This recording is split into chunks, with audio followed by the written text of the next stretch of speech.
Hello అండి. అందరికీ నమస్కారం. ఈరోజు నైట్ డిన్నర్‌గా అయితే పిల్లల కోసం, నా కోసం అయితే ఎగ్ రైస్ చేస్తున్నాను.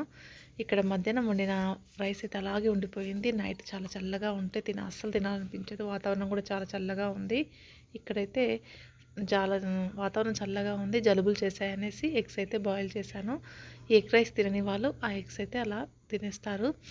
అలాగే ఇక్కడైతే ఎగ్ రైస్ అయితే రెడీ అయిపోయిందండి. చల్లన్నం తినడం కుదరదు కాబట్టి ఇలా ఏదో ఒకటి చేసేసామంటే ఆ రైస్ అయితే కంప్లీట్ అవుతుంది. అలాగే ఇక్కడ మా వారి కోసం అయితే పాలు, ఓట్స్ అయితే పెట్టానండి. అందులో బెల్లం వేసేసుకొని మా వారైతే డిన్నర్ కంప్లీట్ అవుతుంది. ఇదండి ఈరోజు సింపుల్‌గా నైట్ డిన్నర్ ఈ విధంగా అయితే కంప్లీట్ అయిపోయింది.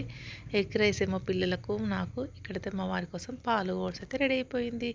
ఇదండి మా డిన్నర్. అలాగే మన ఛానల్ చూస్తున్నారు కానీ సబ్స్క్రైబ్ చేసుకోవడం లేదు. సబ్స్క్రైబ్ చేసుకొని సపోర్ట్ చేయండి ఫ్రెండ్స్. లైక్ చేయండి వీడియో నచ్చితే. ఓకే అండి. బాయ్.